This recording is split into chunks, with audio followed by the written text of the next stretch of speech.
Hi guys! Nandito tayo sa podcast ng 166. Our journey began nung naging klase kami sa Trigo, Trigo. Bigla lang nag-usap siya. Second term at doon kami nabagsak. First term. Kasi na-underestimate namin. So,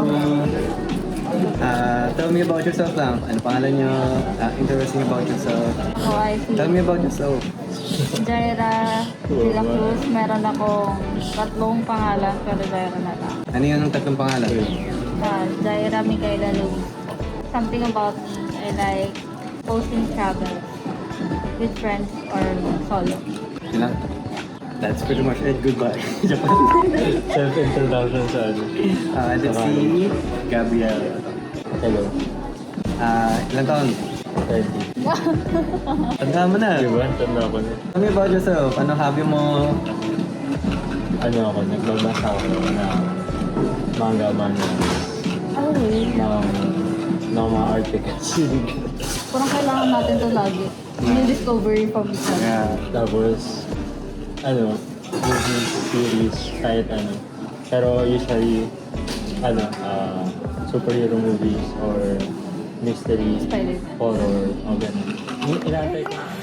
Hindi kasi dinouble check ko lang kung okay yung voice. Naano ko yung yung caffeine sa katawan ko. Parang magpapalpitate ako mamaya. Madalas ba kayo Mabilis ako mapalpitate. Kaya nung senior high, hindi ako pinapa-coffee ni mami, nila daddy. Kasi nung nag-caffeine ako, Like every time na nagko-coffee ka? kaya pag nagko-coffee ako, lang, sip. Kami ata nung baby ko, pinakainom na kami ng kape. Weh? Bakit? Ha? Bakit? Trip ng magulang mo. Hindi, kasi galing kami sa hirap dati.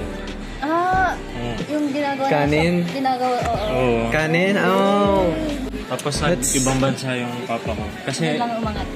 Ano ba yan? Huwag lang. Oh guys, ito yung magiging topic natin. wala pa lang yun.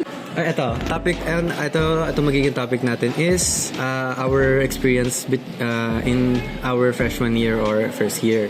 Minsan kasi, nag-message ako minsan sa'yo na, tapos mo na yan, yung civil PS. Hindi pa.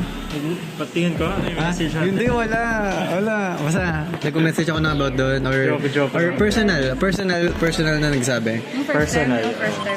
Second term. Second term na. Kasi, First term, hindi kayo masyadong close din. nag-grow. Start na. Kasi ano siya eh, kasi parang devote niya lahat ng time niya sa church. Sinabi ko nga yun sa kanya eh, kasi parang Wala ka ng time for others. hindi, gusto ko nga siyang mag-aral eh. Wala akong pake kahit wala siyang time. Hindi, kumbaga, sabi mo kasi devoted siya sa church. Oo. Yung first term kasi, talagang grabe ang pagbibigay ko ng time sa church. Hindi ko naman, Masipag mo nga eh. I'm not offensive, hindi naman ko tinitake offense yung yung parang, grabe naman ang dami mong ginagawa sa church, wala ka naman time sa school. It's my fault naman din na hindi ko na manage.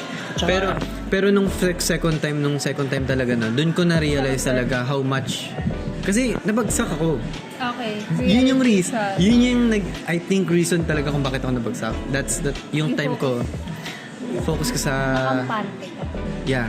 Di ba parang nakonvict ka nga rin na parang kailangan ko magbago. Kailangan Yeah. kong i-lesson to. Kasi yung rin. Pero nung second term, doon ko rin nakita yung, okay, tanggalin ko tong time na to. Tanggalin ko tong mga time ko muna. I-lesson ko yung work ko doon. Tapos i-prioritize ko dito. Nung third term talaga, etong third term talaga, doon talaga naging... Kumiba ka ata. Talaga! Ito, in one word, summarize yung isang word na yun sa first year nyo. Fast. Fast? Yeah. Like, imaginein mo, 3 weeks tayong magre-review. Tapos isang week din tayo buong week nun for exam. I think, sa experience ko naman, napakabilis talaga ng ganun na bagay. Hindi ko na-imagine na ganun pala kalala. Kasi minsan, 1 week or 2 days lang ako nagre-review doon. So parang Hindi ko na rin, hindi ko na rin nare-review overall. Development. Why? Development. Kasi kahit anong aspect or kahit anong time frame mo isipin, puro development lang. Yeah. Like every aspect or Kahit mahirap pa adapt ka, so magde-develop ka pa rin. Yung pinaka-issue ko ng first term, talaga yung pride. Okay lang sa akin yung yung na masyado akong inisip ko nung, di ba, trigonometry tsaka 165, linear algebra. Alam ko na to. Oo, ayun. Kasi, Ganun yung laro. kasi sa high school ako, parang matataas naman yung mga school. Ano pa nga ako nag-award. Nag-award pa nga ako With highest. So parang, ayun nga yung unang inayo sa akin ni God sa first time. Yung pride ko. Kasi alam ko na pag ma-pride ako, hindi talaga ako matututo. Alam mo Ay. ba, nakaset na sa akin. Magulang na nagsabi sa akin. Huwag mong stressin ang sarili mo na hindi mo naman control. Huwag mong stressin yung sarili mo. Huwag mong stressin yung mga kailangan mong gawin. Kasi pag nasa-stress ka, napafog yung utak mo. Pero kailangan yun.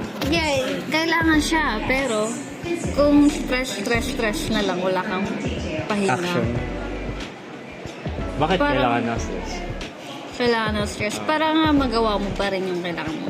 So, importante pa rin siya. Pero kailangan mong i-let go muna para huminga.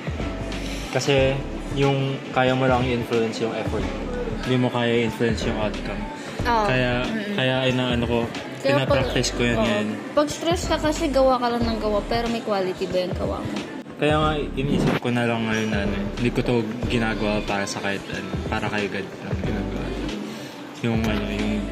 Yung pag-aaral ko. Habang nag-aaral nga ako, umiyak ako tapos may worship song. Kasi ang sakit. Yeah. Nakaantok na ako. Gusto ko talagang matulog. Pero alam ko, Parang kailangan mo mag-review. kulang yung oras. Bukas na yung exam. Hindi ko pa na-aaral. Kasi feeling ko pride pa rin to. Kailan mo yun nangyari? Kailan yun Gusto ko, nangyari? Kailan yun nangyari? kahapon, no? Kasi parang, feeling ko nga pride pa rin to Kasi gusto ko, alam ko na, sa buong lesson na tinuro, gusto ko, alam ko na lahat para prepared na prepared. Alam ko naman na hindi lahat magpapakita. Siguro lang, gusto ko ng self-assurance. Pero alam ko naman na, hindi naman nasa sa akin yung outcome. So, Kalaban mo talaga ang sarili mo. Yun naman kaya kasi- nga galit ako sa sarili ko pero alam ko wala, galit lang, disappointed, galit. Sarili ko lagi talaga.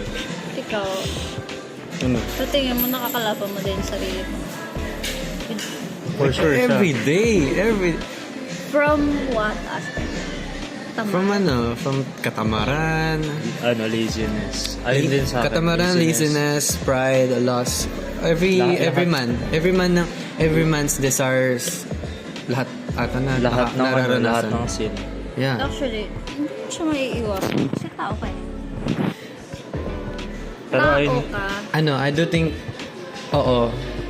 Alam mo yun yung nagiging naisip ko. Lord, like, sinasabi ko minsan, Lord, alam kong ang dami kong kasalanan, pero Lord, kayo na po bahala sa akin. Kung ano man mga, I'm sorry that I've hurt your heart, gano'n. Every time, I think yun yung nagiging assurance sa akin na you're still human, tapos you're not forsaken by our Lord. pero trap yung pag-isip na yun na dahil tao Why? ako, magkakasin ako. Ayaw ko yung isipin na ganyan. Oo.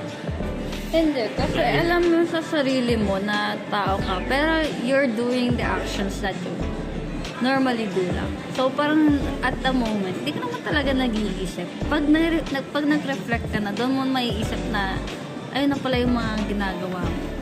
So, parang ang coping, pangtakpan mo na lang sa ginagawa mo. Ay, tao lang din naman ako. Pero kasi, minsan, sa right thinking ka naman, pero ganun pa rin yung ginagawa mo.